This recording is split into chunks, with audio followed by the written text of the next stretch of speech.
selain penduduk Hong Kong itu belum boleh masuk Hong Kong. Dan kalau penduduk Hong Kong pun kalau masuk Hong Kong itu ketat, termasuk ada karantina saat ini 21 hari di hotel yang sudah ditentukan pemerintah. Paling mahal di dunia itu sekarang cost of living itu di Hong Kong, Paris, sama di Zurich. Ya nasi lemak gitu di sini, mahal banget kalau makan. Ya 3 ringgit lah, 10.000 rupiah.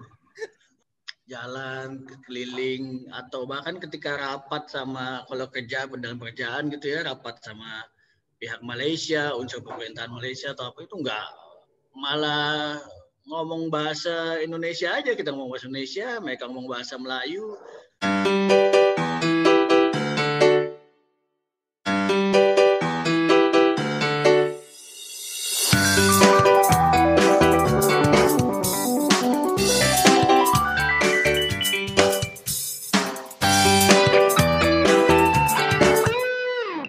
Assalamualaikum warahmatullahi wabarakatuh. Selamat datang lagi channel Adon 44.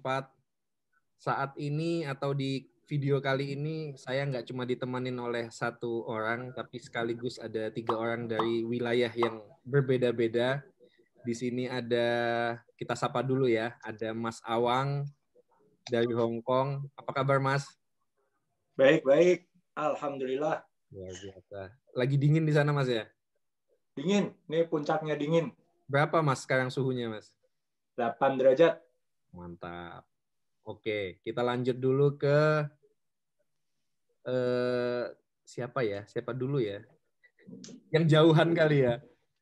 Jerry, apa kabar Jer? Baik Mas, halo Mas, apa kabar? Gimana, sehat? Alhamdulillah. Kamu apa kabar? Alhamdulillah sehat. Baik Mas. Mateo, istri sehat semua? Aman, semuanya sehat. Biasa. Di sana dingin juga, Jer? Sama kayak Mas Awang. Mungkin kami agak ini ya, kami harus meneladani Mas Awang soalnya ya. Jadi suhunya pun kami harus meneladani Mas Awang, Mas Adon. Sekarang lagi, ini walaupun kayaknya terik nih kayak di luar, tapi -6 nih Mas. Sekarang. -6. -6. Okay. Jadi kami agak menyesuaikan ya. Seperti Bapak Rizky juga kami menyesuaikan bajunya ya. Mungkin, ya. Belum dikenalin yang satu ini. Belum. Oke. Ya, narasumber atau sahabat kita yang datang juga di kesempatan kali ini, di video kali ini, yang belum masuk ke vlog Adon 44, ada Mas Rizky. Apa kabar Mas Rizky?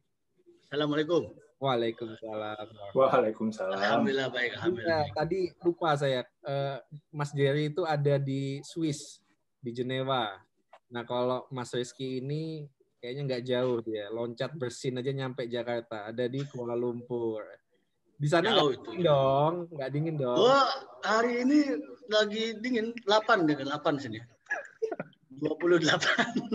Buka kulkas sama gimana kok 8 derajat di 8 Fahrenheit ya.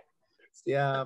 Teman-teman semua, ini kenapa kita keroyokan, kita rame-rame, kita nggak akan ngobrolin hal-hal serius kayak waktu video dengan Mas Awang atau Mas Jerry, tapi kesempatan kali ini kita akan sharing hal-hal ringan, informasi yang mungkin diperlukan oleh teman-teman terkait dengan keseharian atau hal-hal yang mungkin bisa kita tanyakan langsung dari mereka yang tinggal di wilayah atau di negara masing-masing.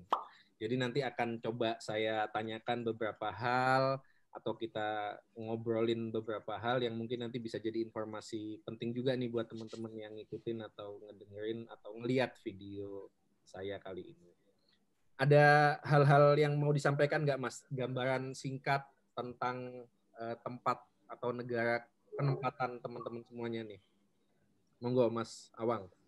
Ya, gue kan di Hong Kong ya. Di Hong Kong itu Asia Timur, itu wilayahnya wilayah disebutnya wilayah administrasi khusus dari Cina atau Tiongkok. Kalau di sini kan sebagian besar warga negara Indonesia yang di sini itu PMI atau pekerja migran Indonesia. Itu 95%-nya mencapai 170.000 orang. Jadi dimanapun kita berada di Hong Kong, jadi kalau gua jalan-jalan ke Victoria Park, apalagi Victoria Park itu isinya banyak orang teman-teman Indonesia, dan di distrik manapun di Hong Kong itu tiap kita jalan ke tamannya atau kita main ke supermarketnya, itu ya sering terdengar percakapan orang berbahasa Jawa gitu. Jadi feels like home lah, more or less gitu. Jadi kayak di rumah saja. Makanan Indonesia juga banyak. Apa ya? Ya nggak beda jauh lah sama di Jakarta. Ini lagi sebulan ini lagi dingin dan minggu ini lagi puncak-puncaknya. Di sini sih nggak pernah sampai ada salju ya, tapi dinginnya kurang lebih sama lah kayak di Korsel, di Jepang itu segitu. Ini hari ini lagi 8 derajat, lagi dingin-dinginnya. Kalau kaitan COVID gini, masa-masa sekarang belum bisa Mas ya, wisatawan masuk Hong Kong Mas ya? Ya, untuk selain residen Hong Kong, selain penduduk Hong Kong itu bisa warga negara macam-macam ya, termasuk teman-teman pekerja migran itu penduduk Hong Kong juga. Saya diplomat yang bekerja di sini penduduk Hong Kong juga, tapi bukan warga negara Hong Kong atau Cina gitu. Selain penduduk Hong Kong itu belum boleh masuk Hong Kong. Dan kalau penduduk Hong Kong pun kalau masuk Hong Kong itu ketat, termasuk ada karantina saat ini 21 hari di hotel yang sudah ditentukan pemerintah. Jadi buat teman-teman yang pada mau atau punya planning jalan-jalan ke Hong Kong harus lebih sabar lagi nih, ditunda dulu nih. Iya, jangan dulu lah. Iya. Kalau di Jenewa atau di Swiss gimana nih, Ja? Iya, Mas. Apa ya, kalau dalam konteks sehari-hari terlepas dari COVID berarti ya? Bebas. Kalau ya mungkin kalau viewersnya Mas Adon pasti mungkin udah kalau mengingat Swiss mungkin yang pertama kali keinget itu mahalnya ya. Mungkin biaya hidupnya tinggi termasuk dari segi cost sewa rumah. Terutama juga sebenarnya kalau kita ngerujuk ke cost of living index-nya di Economist tahun 2020 kemarin, sebenarnya yang nomor 1 itu Hong Kong malah. Gitu sekarang ya? Tuh Hong Kong kami ikut berbangga ya. Oh iya, pasti. Hong Kong dan Paris kalau saya nggak salah, Mas Adon. Ya, Hong Kong join sama Paris nomor 1. Nah, Jenewa itu termasuk nomor 7. Nomor 7. Jadi yang paling mahal di dunia itu sekarang cost of living itu di Hong Kong, Paris, sama di Zurich. Zurich itu tergolong sama-sama di Swiss, tapi tergolong biaya hidupnya lebih tinggi daripada Kuala Lumpur nomor berapa, Pak? Kalau menurut penerawangan saya, Pak, ya Kuala Lumpur mungkin nomor 1 juga, Pak. Nomor 1 ya, paling nomor 1, mahal Pak. Ya? Iya, Pak. Tapi mungkin lembaga surveinya agak berbeda, Pak. Kan tergantung lembaga survei, Pak. Sini mahal loh, sini biaya itu mahal banget loh sini. Nggak sanggup lah pokoknya kalau di Jenewa tuh, yang orang Jenewa tinggal di sini nggak sanggup. Oh, iya. Contoh, Pak, contoh. Ya nasi lemak gitu di sini, mahal banget kalau makan. Berapa, Pak? Ya 3 ringgit lah, 10.000 rupiah. Tapi itu baru lemaknya doang ya. Belum dagingnya. Bayangin itu baru lemaknya doang, belum dagingnya. Iya benar.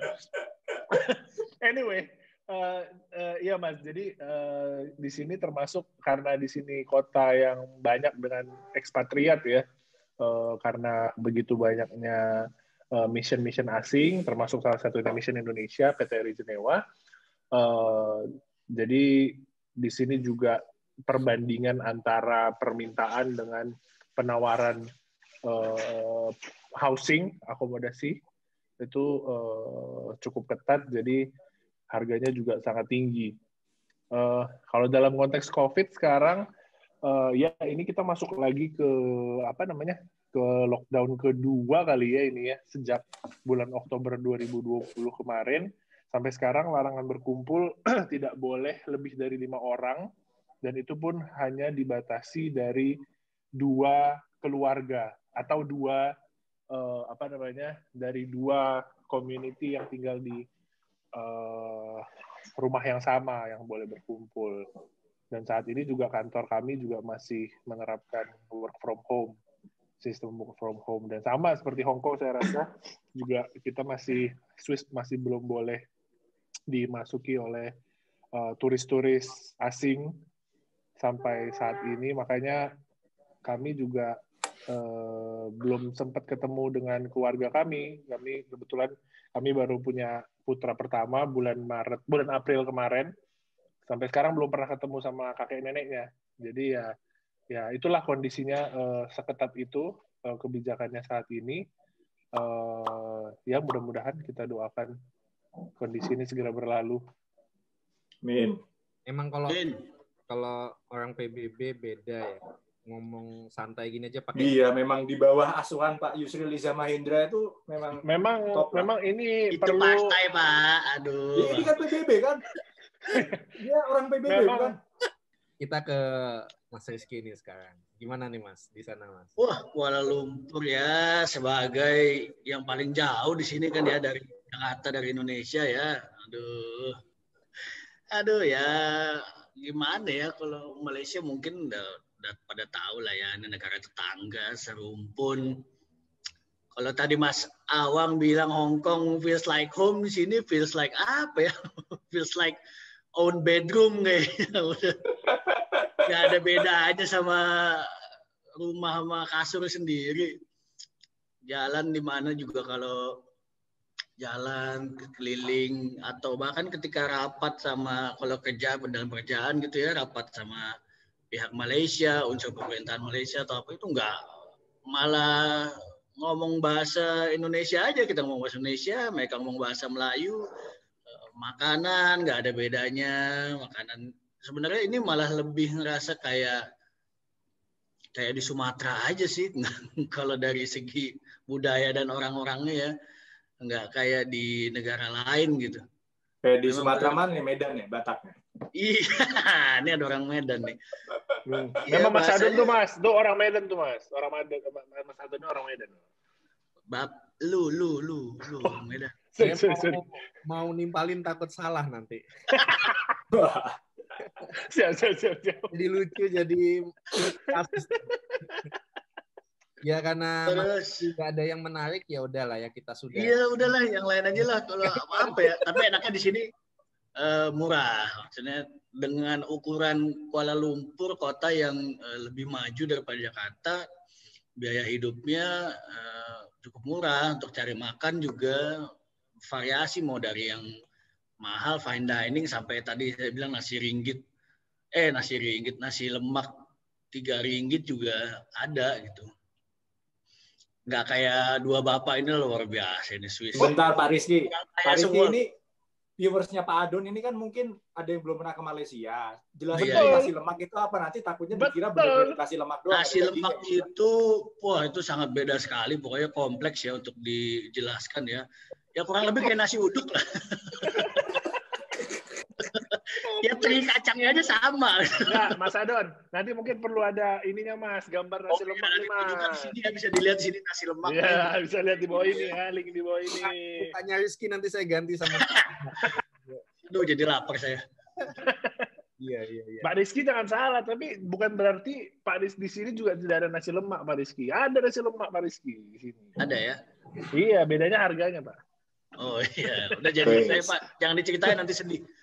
Jadi gimana kalau kita kan udah jelas tadi COVID-nya. Kalau di sana gimana tuh? Timur Tengah gimana COVID-nya? Iya.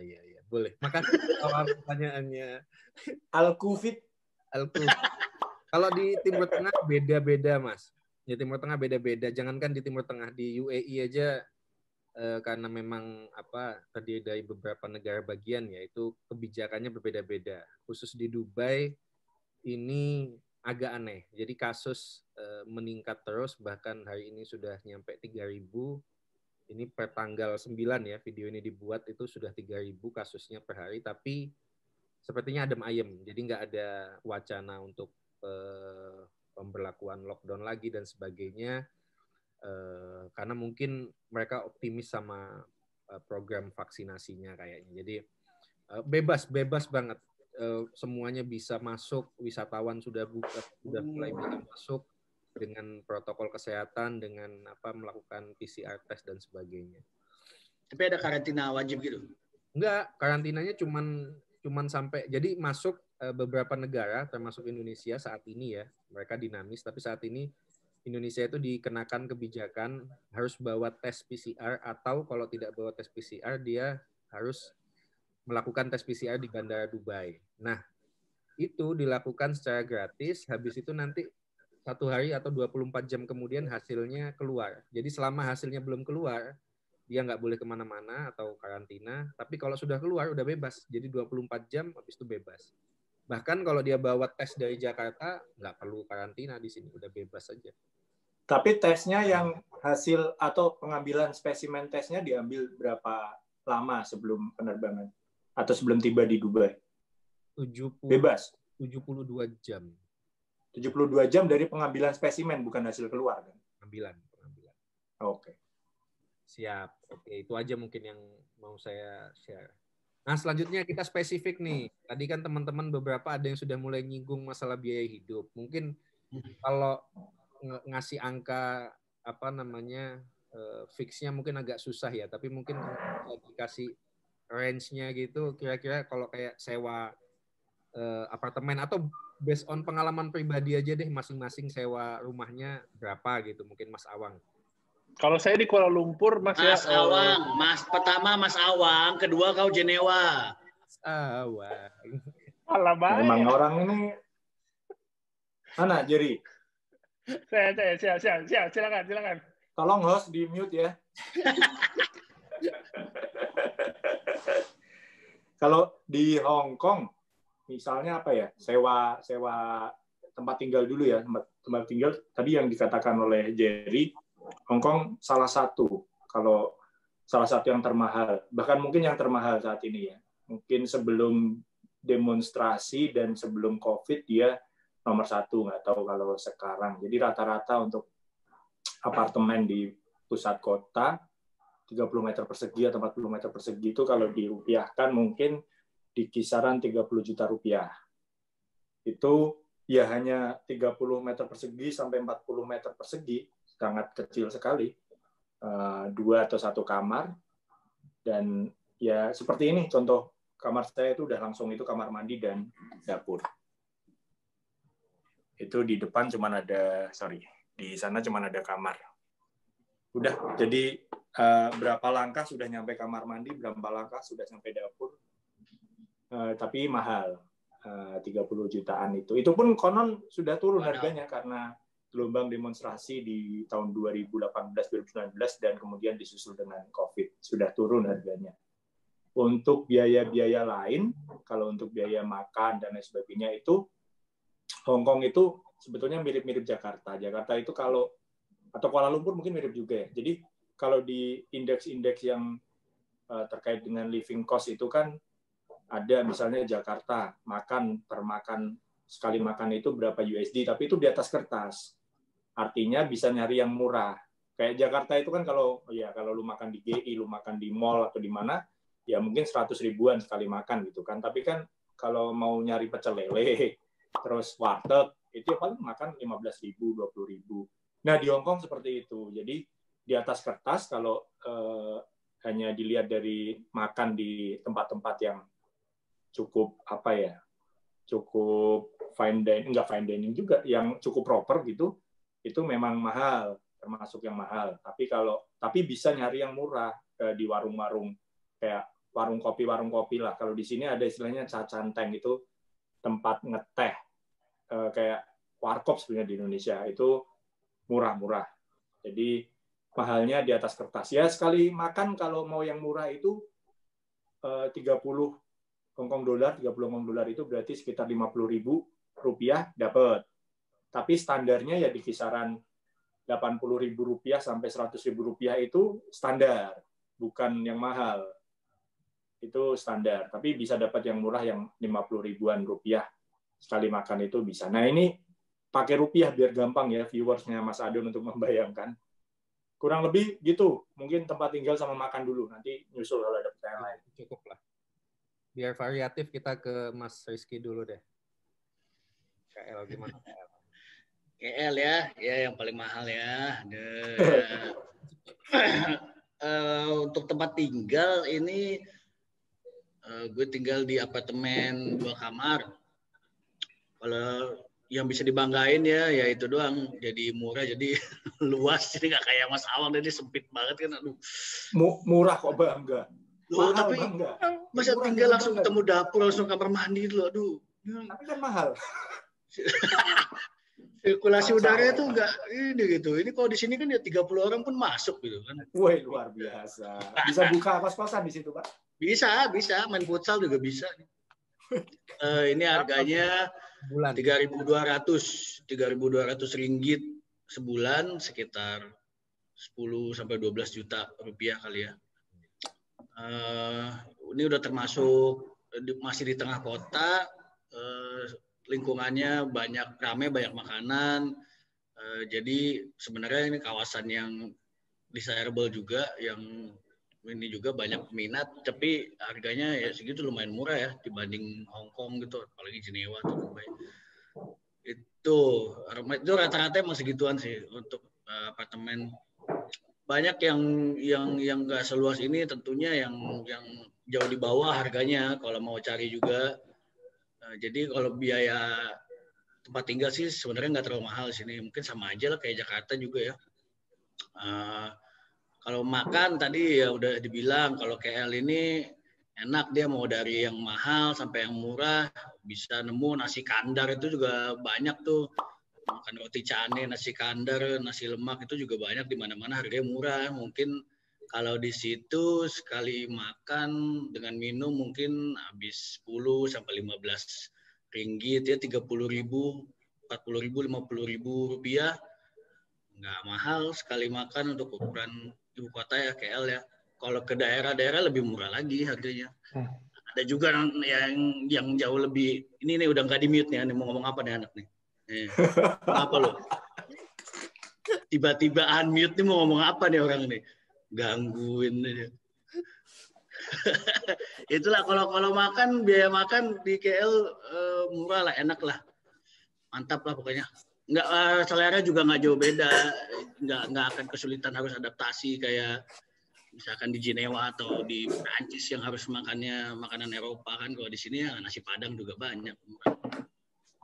Oke. Silakan Bapak Jerry yang sudah Ya Jenewa juga. Belum boy. Jenewa. Gini Mas ya, saya tuh pengen serius ya.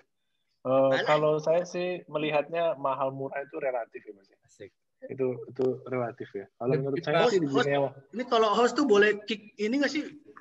Pak, ini belum selesai Pak. Ini lagi orasi ini. Kalau saya sih melihatnya murah mahal tuh relatif ya, sangat relatif ya. Kalau buat saya pribadi sih kayak Jenewa gini ya. Bisa nggak ngomongnya biasa aja? Itu saya tampar virtual. Kalau menurut saya Jenewa ini ya gimana ya Mas ya?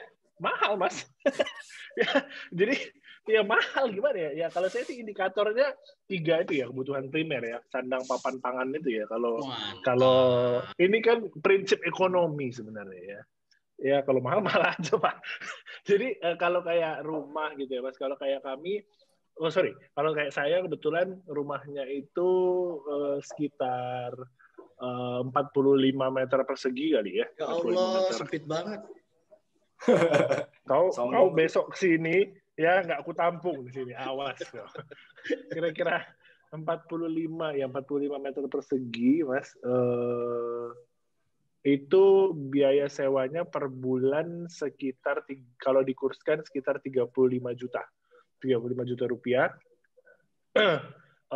Memang ya kayak saya bilang tadi yang di awal ya, perbandingan antara penawaran dengan permintaannya itu ketat, sehingga ya di sini posisi tawar dari landlord itu tinggi. Jadi mereka pun menetapkan harganya ya bisa sesuai dengan keinginan mereka gitu ya. Ya sekarang either kita sebagai konsumen bisa memenuhi tingkat harga itu atau tidak gitu. Ya tapi ketika kita dihadapkan pada minimnya opsi, ya kita akhirnya nggak mau kan tetap harus bisa keep up dengan itu ya. Memang kami dari segi anggaran kan kita semua ada ini ya, ada dapat subsidi untuk sewa rumah. Tapi memang Jenewa termasuk salah satu perwakilan yang hampir, kalau saya boleh bilang, hampir tidak ada diplomat yang tidak nombok uang sewa rumah dari besaran subsidi yang sesuai dengan aturan gitu ya Mas ya. kalau mungkin ya, kalau misalnya perbandingannya mungkin kalau nasi lemak ya, Pak Rizky mungkin di KL 3 ringgit, which is 15.000 ya sekarang. Berapa Ya, sih? 10 ribuan lah. Ya, 10 ribuan ya. Kalau di sini tuh kebetulan saya juga senang nasi lemak. Itu ya di sini nggak mahal ya nasi lemak. Itu sekitar kalau dikurskan itu 300.000 lah. Serius nggak? Ini serius. Jadi memang rata-rata itu makan itu 20 franc itu udah rata-rata udah cukup murah, which is itu 300.000 ya. Itu kalau nggak pakai minum. Kalau pakai minum mungkin ya sekitar 300 sampai 350.000 satu porsi. Jadi kalau misalnya saya makan sama istri di restoran misalnya ya mungkin bisa habis sekitar sekali makan mungkin ya kalau dikurskan 700.000 sampai 800.000 rupiah. Nah, ada satu fenomena Mas Adon. Mungkin ini agak menarik nih. Saya pengen cerita nih buat viewersnya channel saya ini kan. Channel Adon. Oh iya. Adon. Jadi ada satu fenomena yang lucu Mas di Jenewa. Kalau kita lucu itu belanja, lucu itu kami yang menilai. Oh iya, ya udah. Jadi gini Mas, kalau kita biasanya mau grocery shopping, ya kan kita nggak punya. Biasanya kan kalau kita di Jakarta ya udah di Jakarta aja gitu kan, nggak ada pilihan lain. Nah, kalau di Jenewa ini ada satu fenomena yang unik Mas. Jadi karena kita sangat dekatnya dengan Prancis, jadi Jenewa itu ada di selatan, di bagian selatan, dan dia itu sangat dia nempel dengan perbatasan Prancis. Jadi dari Jenewa ke Prancis, ke kota terdekat di Prancis itu cuma kalau dari rumah saya mungkin sekitar setengah jam. 25 menit sampai setengah jam nyetir. Nah, untuk menyiasati harga-harga barang-barang yang mahal, segitu mahalnya di Jenewa, biasanya kita belanja itu di Prancis. Nah, jadi kayak misalnya kalau belanja daging gitu ya Mas ya, belanja daging atau misalnya belanja yang paling signifikan itu adalah daging, sabun cuci baju itu yang paling signifikan, terus perlengkapan mandi itu signifikan sekali harganya. Itu mungkin kalau kita belanja di Prancis ketimbang di Jenewa itu mungkin perbedaannya bisa sampai 30-40% harganya. Jadi fenomena uniknya di Jenewa adalah banyak orang Jenewa yang punya waktu itu belanja grocery shopping, belanja daging, belanja apapun kebutuhan sehari-hari itu biasanya di Prancis, termasuk kami juga biasanya setiap weekend itu belanja grocery shopping ke Prancis. Jadi kalau di sini belanja ke luar negeri itu udah biasa Mas. Wah, luar biasa. Udah biasa. Itu bukan suatu kemewahan Mas, itu suatu kekopetan. Ya gitu. Tapi nggak lucu Pak, tadi katanya Bapak bilang pengalaman lucu. Kan saya bilang unik terakhir, kan saya revisi. Oh iya, jangan emosi dong. Iya, sorry. Iya, oke. Ada yang mau nanya? Oke, jadi ya pertanyaan saya memang itu ya. Ada yang mau tanya saya enggak deh. Oh iya, aduh. Nggak usah lah, kita aja ditanya. Apain lah. Lanjut. Gimana? Biaya hidup di Dubai Mas? Biaya apartemen, ini kayak sekarang nih lagi di mana, biayanya berapa, makannya? Oke, kalau di Dubai kurang lebih sama Mas Awang di Hong Kong sama Mas Diary di Jenewa. Biaya sewa tempat tinggalnya itu lumayan. Kalau saya hitung di tempat tinggal saya ya itu sekitar 31 juta per bulan. Cuma yang membedakan sepertinya untuk luas bangunan Dubai lumayan lebih besar karena kalau saya yang di tempat tinggal saya itu 105 meter persegi dia. Jadi kamarnya 2+1, ruang tamunya seukuran lapangan badminton ya. Jerry pernah ke rumah saya itu Jerry. Lumayan ya gede. Saya pernah. Rizky pernah ya? Rizky pernah Mas. Waktu pulang dari Belanda. Enggak pernah ya? Pernah. Nginep cuma 7 jam loh. Iya benar. Mas Rizky juga pernah ke rumah saya. Saya ingat kalau Mas Rizky pernah ke Dubai tapi lupa kalau mampir ke rumah. Iya. Itu kalau kan makan sama di sini mahal banget. Jadi kalau tadi di Mas Awang cerita di sana ada pilihan untuk menu yang memang murah. Di sini juga sama sebenarnya, makanan-makanan India, makanan Pakistan, Bangladesh, karena memang penduduk mereka atau warga negara 3 negara tadi banyak di UAE sebagai penduduk maupun wisatawan, jadi pilihan itu banyak. Tapi tetap aja kalau dihitung ke rupiah itu sekitar masih di atas 50.000 lah, mungkin 70.000 sekali makan. Nah, kalau makanan Indonesia di sini sebenarnya ada beberapa restoran, tapi lumayan harganya itu kalau di rata-rata 200.000 sekali makan. Belum lagi kalau makanan internasional, karena di sini memang kota wisata, kosmopolitan, jadi makanan semua negara ada, itu bisa sampai 1,5-2 juta sekali makan tuh. Wadaw. Kalau mau gaya-gayaan ya, kalau mau gaya-gayaan, mau makan cantik tapi nggak kenyang, ada tuh pilihan-pilihan. Itu kali kalau di Dubai. Sekarang mungkin mau nanya nih, misalnya ya kita berharap semoga COVID cepat selesai, wisata buka lagi, dan misalnya ada teman-teman yang nonton video ini mau datang ke negara yang kita sedang penempatan saat ini, yang kita sedang tinggal di sini, kira-kira bisa disebutkan nggak 3 wisata, tempat tujuan wisata yang bisa didatangin di negara atau di kota, silahkan terserah tempat kita stay saat ini. Mas Rizky dulu deh. KL kalau di kotanya ya seperti semua tahu ada Menara Kembar, Petronas. Wajib itu ya. Kau jangan unmute. Mute. Petronas, ada Menara Kembar, yaitu sekarang aja walaupun wisatawan mancanegara udah nggak ada, tapi kalau malam tuh banyak tuh yang foto-foto kayaknya dari daerah-daerah di sekitar Malaysia sini. Foto-foto selalu rame. Ada juga Batu Caves, itu gua yang di atas bukit itu nanti. Tolong ya Pak Editor nanti di ini fotonya Batu Caves ya. Terus apalagi ya kalau di dalam Kuala Lumpur sih mungkin itu nggak banyak ya. Itu doang. Mungkin di keluar Kuala Lumpur banyak ada pantai-pantai juga ada di sini, ke pantai timur yang cantik-cantik karena dia di Laut Cina Selatan banyak. Pulau Pineng ada pantainya cakep-cakep juga, kotanya bagus. Kota Melaka itu di Selat Malaka itu bagus juga, kota tua, cantik. Dia masuk dalam kota warisan UNESCO juga. Terus apa lagi ya? Ya itu aja sih, banyak sih kayaknya di sini.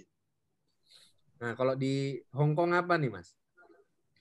Hong Kong kalau yang pasti jadi bucket list-nya itu The Peak ya. The Peak itu kayak ke atasnya, puncaknya lah.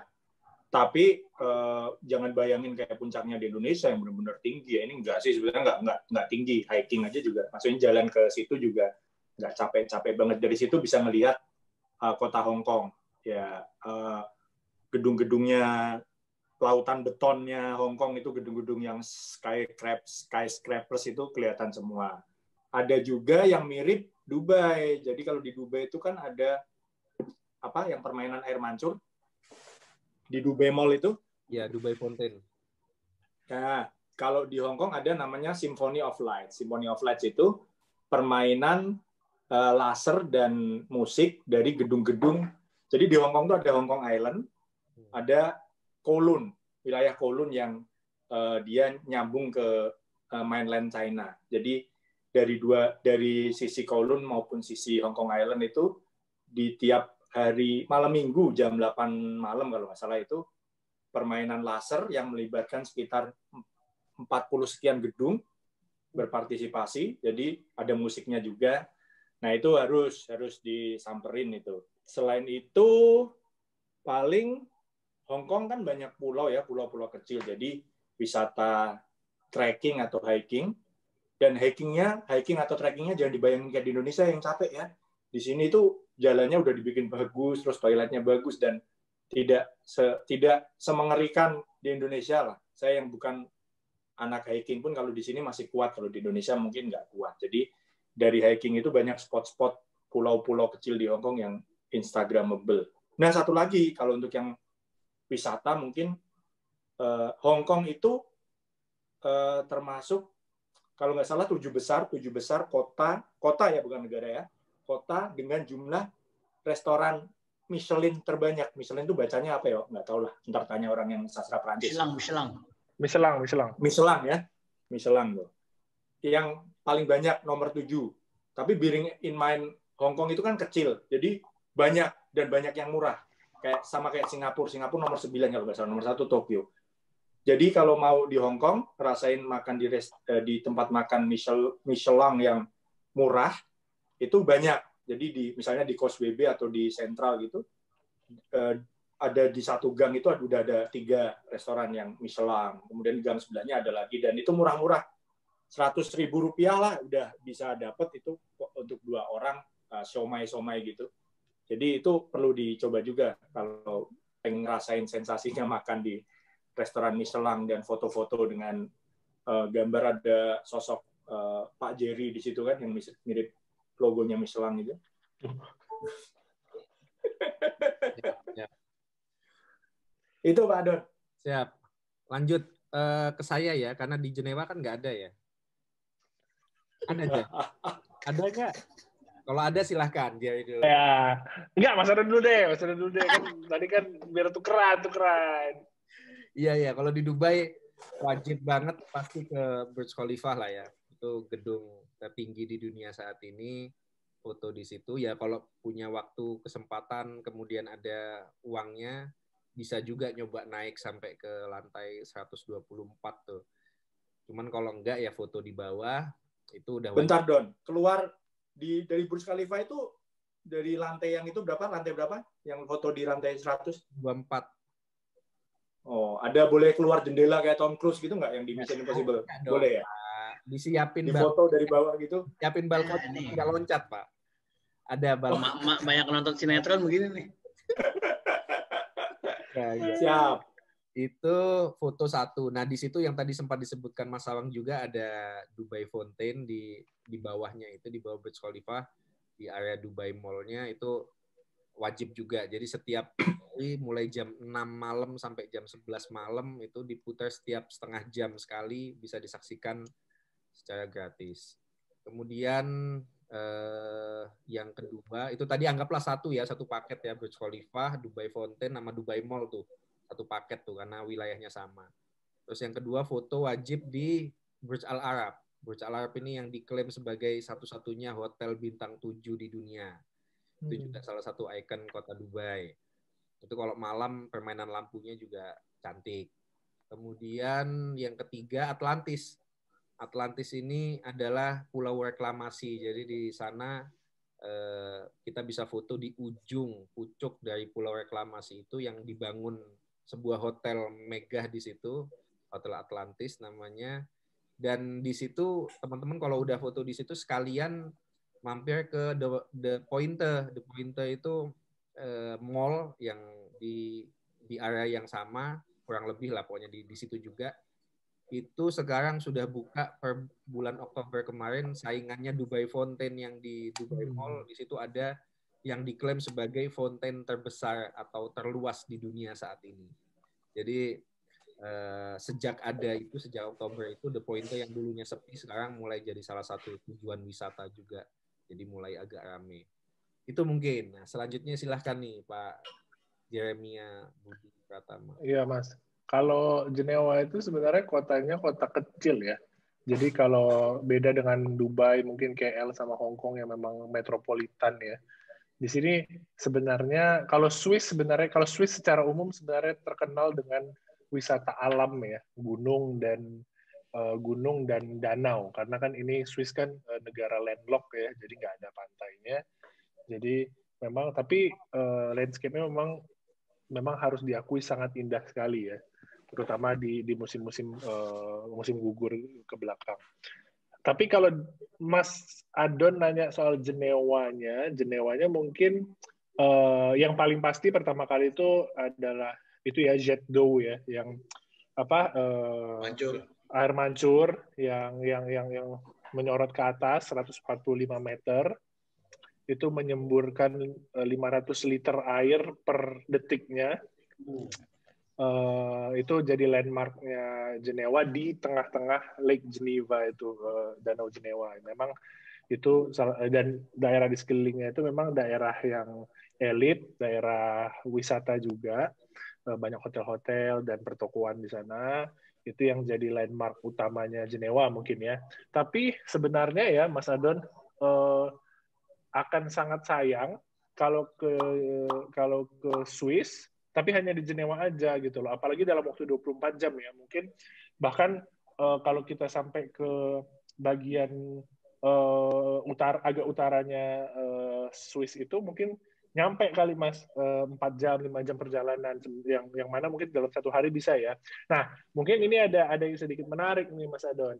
Kan tahun 2019-2020 kemarin tuh kan lagi nge-hype-nya nih, Crash Landing on You kan, buat para penggemar K-drama kan Mas. Nah, jadi kebetulan saya juga termasuk salah satu yang senang tuh Mas, jadi waktu itu riset di mana aja wilayah kota-kota tempat syutingnya Crash Landing on You itu, dan kebetulan kami juga udah ngedatengin semua tempatnya waktu kemarin. Nah, itu memang tempat-tempatnya, bahkan ada tempat yang tidak mainstream untuk didatangi di Swiss, tapi tempatnya bagus-bagus, kayak misalnya di daerah Bernes Oberland itu di kanton Bern itu ada pegunungan gitu ya, namanya Kleinscheide. Nah, itu juga yang tempat siapa sih itu namanya, Yoon Seri ketemu sama si abang itu pokoknya. Kim Jong-un. Bapak ke Korea Utara ya berarti ya? Bukan Pak, Swissnya. Ya kan itu di Korea Utara ceritanya. Terus yang waktu dia main piano yang di pinggir danau. Kalau daerah utamanya ya yang bagus-bagus itu mungkin kayak Matterhorn, ya itu gunung juga.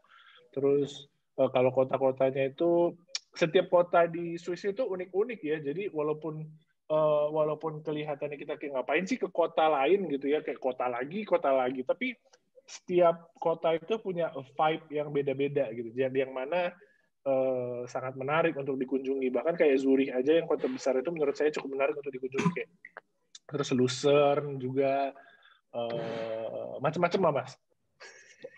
Jer, nanya Jer, ini mungkin viewersnya Adon perlu tahu nih. Ceritain dong, kan kalau kayak di Hong Kong, KL, Dubai, itu kan kurang lebih kondisi kotanya, hiruk pikuknya mirip-mirip sama di Indonesia lah. Mall masih buka sampai malam dan lain sebagainya, makanan masih sampai malam. Kalau di Swiss gimana tuh? Nah, makasih nih Mas Adon. Mas Adon, Mas saya, Nawang. Ya, jadi di sini tuh agak unik ya. Jadi karena mungkin bahkan agak sedikit dalam tanda kutip aneh buat teman-teman di Indonesia, karena begitu ketatnya di sini aturan mengenai ketenaga kerjaan, sehingga di sini itu toko-toko itu hanya buka dari hari Senin sampai hari Sabtu. Dari Senin sampai hari Sabtu, hari Minggu totally semua tutup. Dan hanya buka dari jam 10 sampai jam 6. Jadi selepas jam 6, ya apalagi Jenewa ya, yang kotanya kecil itu udah sama sekali sepi. Jadi ya paling hanya ada restoran ya, restoran masih buka sampai malam, tapi mostly toko-toko itu tutup jam 6.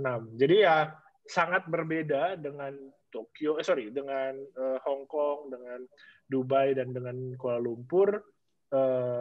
Kota ini tuh cenderung sepi ya. Swiss itu cenderung, kalaupun di perkotaannya itu sepi. Iya, oke. Dari tadi kita kan ngobrolin soal kotanya, soal lebih kepada gimana kalau teman-teman di Indonesia ada keinginan untuk datang ke Swiss, ke Malaysia, atau ke Hong Kong, ya, ke China. Nah, mungkin sekarang lebih ke misalnya ada teman-teman yang mau kerja nih, atau sudah punya gambaran, atau memang sudah punya rencana, atau punya angan-angan apalah itu. Silakan, mungkin Mas Jerry lagi nih duluan nih. Ya Mas. Ya mungkin Jenewa itu termasuk Swiss secara umum ya, Swiss punya, seperti yang saya bilang tadi ya, sempat saya singgung tadi untuk isu ketenaga kerjaan, tadi punya peraturan ketenaga kerjaan yang begitu ketatnya, tapi begitu ketat tapi at the same time melindungi hak pekerjanya juga, tapi pada saat yang bersamaan juga memiliki tingkat restriksi yang sangat tinggi ya. Jadi memang pekerja di Swiss itu sangat intinya gini, sektor informalnya itu sangat minim. Sektor informalnya sangat minim, dan kalaupun sektor informal yang ada di Indonesia itu diformalisasi di sini, Mas. Jadi itulah makanya kenapa Swiss jadi salah satu negara dengan tingkat pendapatan yang sangat tinggi, UMR-nya juga sangat tinggi, yang kemudian mengakibatkan juga pada akhirnya harga-harga juga sangat tinggi. Ya memang untuk bekerja di Swiss sama seperti beberapa negara-negara di Eropa Barat ya, ekspatriat itu memang harus punya tidak hanya jadi harus educated ya. Jadi educated, dan kita kan biasanya educated, skilled ya. Memang harus punya spesialisasi dan latar belakang pendidikan yang memadai, ya latar belakang pendidikan formal mungkin tingkat sarjana atau tingkat S2, dan punya spesialisasi untuk bisa bekerja di sini. Bahkan tapi ada juga banyak juga yang warga negara Indonesia di sini yang bekerja misalnya sebagai chef, sebagai sebagai manajer di perhotelan gitu ya, dan ada juga yang membuka usaha misalnya di bidang restoran, tapi memang kembali lagi emang tingkat keketatannya, restriksinya itu sangat tinggi di sini. Jadi untuk membuka usaha, untuk even untuk bekerja pun harus dengan dokumentasi yang lengkap segala macam, karena ya seperti kita ketahui kan memang kebijakan mengenai migrasi di Eropa beberapa tahun belakangan ini kan juga semakin mengetat ya, apalagi juga dan banyak yang memprediksikan bahwa pasca COVID juga ini akan jadi momentum buat Eropa untuk semakin memperketat kebijakan migrasinya. Jadi stepping stone untuk tingkat restriksi yang lebih tinggi. Mungkin itu Mas dari kami. Kalau WNI ada tadi ya Mas Jerry sebutkan di situ ya, yang kerja ada Mas, beberapa sektor hospitality lah ya katakan gitu. Ya. Itu pernah dengar nggak kisaran gaji mereka dapat berapa Mas di situ? Saya terus terang nggak punya kisarannya Mas ya, karena memang ininya macam-macam. Bahkan ada juga yang tidak hanya bekerja di sektor hospitality, tapi juga bekerja di organisasi internasional juga banyak, kayak di WHO, di WTO, di PBB itu ada. Mungkin di sini UMR-nya termasuk sangat tinggi ya Mas ya. Jadi kalau saya pakai perbandingan sih harusnya kayak di sini misalnya rata-rata rumah gitu ya, kayak saya misalnya 30 jutaan, biasanya mereka punya perbandingan tuh, kalau saya nggak salah sekitar 1:5 atau sekisaran itu. Jadi mungkin rata-rata pendapatannya ya mungkin 5 kali lipat daripada biaya sewa rumahnya gitu Mas. Nah kalau kayak gitu Mas Jerry punya informasi nggak kalau misalnya ada orang yang pengen kerja di Swiss misalnya tadi di organisasi internasional dan sebagainya, itu mereka apply-nya kemana, tahu nggak Mas? Nah ini Mas, ini mungkin sekalian juga nih Mas buat mempromosikan. Jadi di Kementerian Luar Negeri itu kita juga punya salah satu prioritas yang menjadi prioritas selama ini adalah meningkatkan, mengoptimalkan semaksimal mungkin jumlah WNI yang bekerja pada organisasi internasional, yang mana juga banyak diantaranya bertempat di Jenewa. Nah, mungkin buat viewers-nya channel Adon 44 yang pengen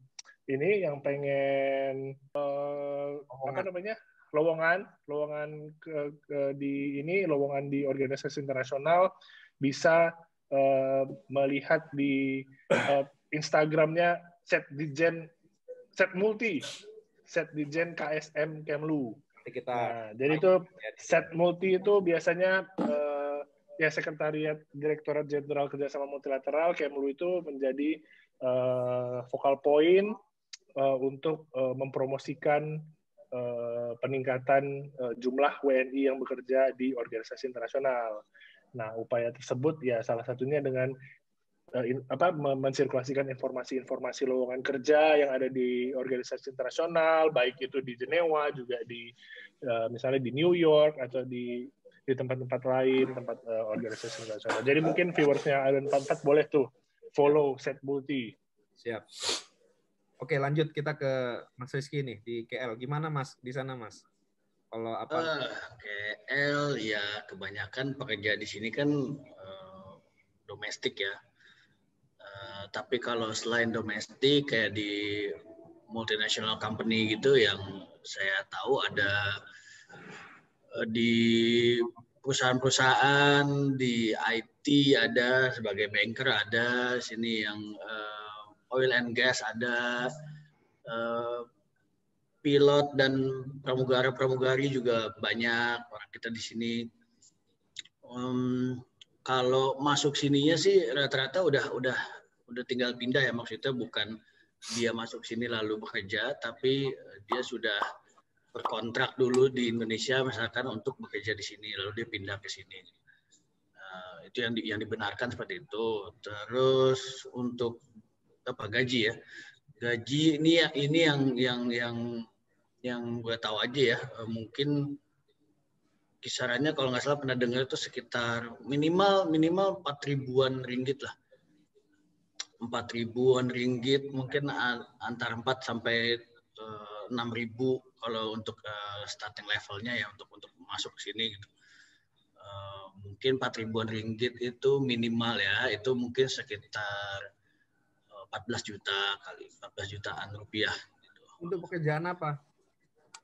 Itu yang tadi yang disebutin tuh yang perusahaan-perusahaan itu. Oh, oke. Berarti formal ya?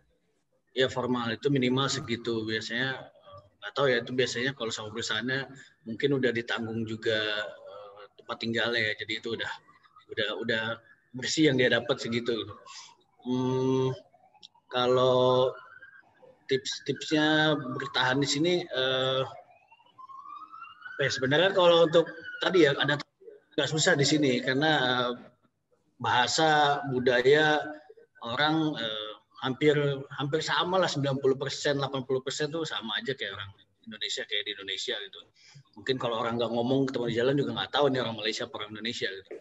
Tapi justru kadang itu yang membedakan dan menjadi bumerang juga. Kadang kalau gue kadang belakangan suka memikirkan dan merasakan ya orang Indonesia di sini tuh mungkin kayak lagu tuh Englishman in New York gitu ya.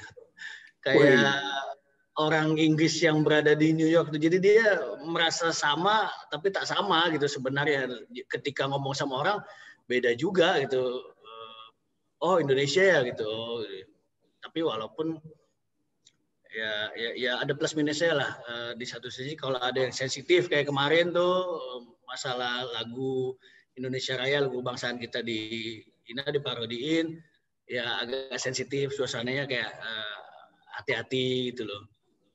Tapi ya orang kita juga di sini kan banyak ya orang Indonesia ya. Gitu. Kalau kangenan atau homesick ya sini mah kan dekat. Iya.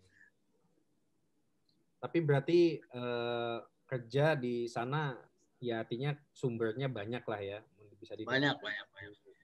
Makanya ya orang kita juga banyak yang ke sini bahkan lewat jalur belakang. Karena untuk UMR-nya aja dia 1.200, 1.300.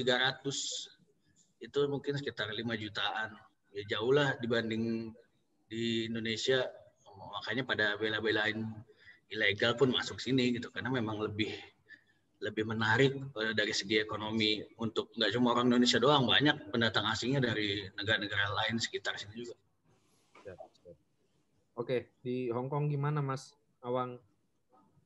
Hong Kong itu kalau di undang-undangnya itu dia gaji minimal, pendapatan minimal atau upah minimal itu 37,5 Hong Kong dolar, mungkin sekitar ya 70.000 rupiah per jam. Jadi kalau misalnya sehari itu 8 jam, kemudian sebulan dihitung 25 hari, itu mungkin kalau dirupiahkan di angka 14-15 juta minimal.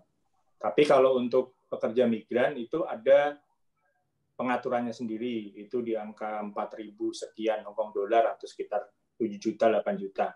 Tapi kalau pekerja migran itu kan tinggal dan makannya tinggalnya di tempat pemberi kerja, dan makannya juga nanti bisa memilih mau makannya diberi uang atau ikut dengan pemberi kerja. Jadi relatif dapat gajinya itu utuh. Tapi kalau untuk pekerja di sektor formal, itu ya tadi yang saya sampaikan, minimalnya 14 jutaan per bulan.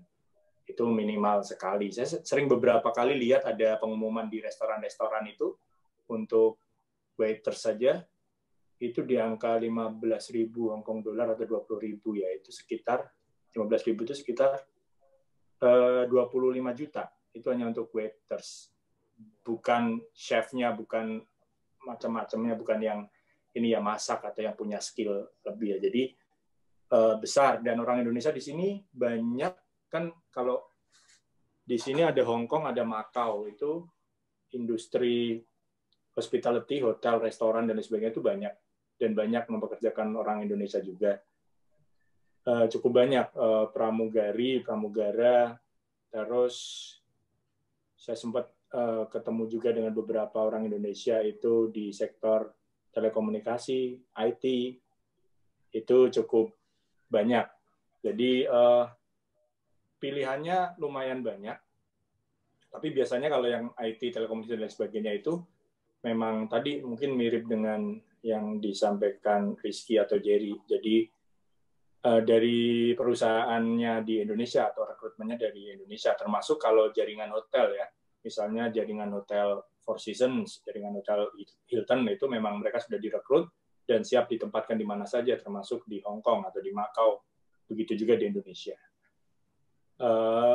Itu sih paling. Siap. Oke, Mas Awang, Jerry, Rizky, sekali lagi saya ucapkan makasih banyak kesempatannya, waktunya. Nanti kita lihat lagi respon, kalau misalnya positif, banyak yang suka, nanti kita akan coba sharing lagi dengan tema-tema yang lain, dan mungkin juga dengan teman-teman di penempatan yang lain. Jadi sebagai informasi teman-teman aja yang mungkin baru ngikutin channel ini atau baru tahu, sebenarnya ini bukan yang pertama saya bikin sesi dengan Jerry dan Mas Awang. Sudah pernah, bisa kalian cek videonya. Kalau Mas Rizky memang belum. Nanti mungkin ada sesi setelah ini. Tapi buat informasi kalian aja yang belum tahu, Mas Awang, Mas Jerry, dan Mas Rizky ini adalah teman satu angkatan saya di Kemlu. Masuk sama-sama di Kementerian Luar Negeri sebagai PNS dan sebagai diplomat tahun 2014. Penerimaan 13, tapi kita resmi bergabung di tahun 2014, angkatan 38. Nah, alhamdulillah ini semua sudah pada penempatan nih. Jadi saya di Dubai, kemudian Mas Awang ini di KJRI Hong Kong, Mas Rizky di KBRI Kuala Lumpur, Malaysia, kemudian Mas Jeremia di PTRI Jenewa di Swiss. Gitu Mas ya, bener ya? Iya. Nah, saya di KJRI Dubai. Cuman memang masanya berbeda-beda ini. Kayak saya sudah akan selesai, sudah akan pulang, tapi teman-teman yang lain belum. Jadi selamat melanjutkan kehidupannya di negara masing-masing. Dan doakan saya. Sukses juga buat Mas Adon. Siap. Oke. Sekali lagi makasih banyak teman-teman semuanya. Thank you. Selalu. Moga-moga kita bisa segera ketemu lagi live, ya, nggak cuma virtual kayak begini. Mantap. Siap. Di mana Mas? Di Diplomasi Kopi ya? Di mana? Oke lah, segitu aja teman-teman. Mungkin videonya udah panjang banget. Ini makasih banget buat kalian yang sudah nonton channel Adon 44. Kalau kalian suka, like. Dan kalau ada yang mau ditanya-tanya, komen di bawah. Dan jangan lupa yang buat belum subscribe, kalian subscribe dan share video ini ke teman-teman kalian yang punya ketertarikan dengan dunia internet nasional, dunia diplomasi, dan segala hal yang terkait dengan itu. Terima kasih, saya Don Patpat pamit. Assalamualaikum warahmatullahi wabarakatuh.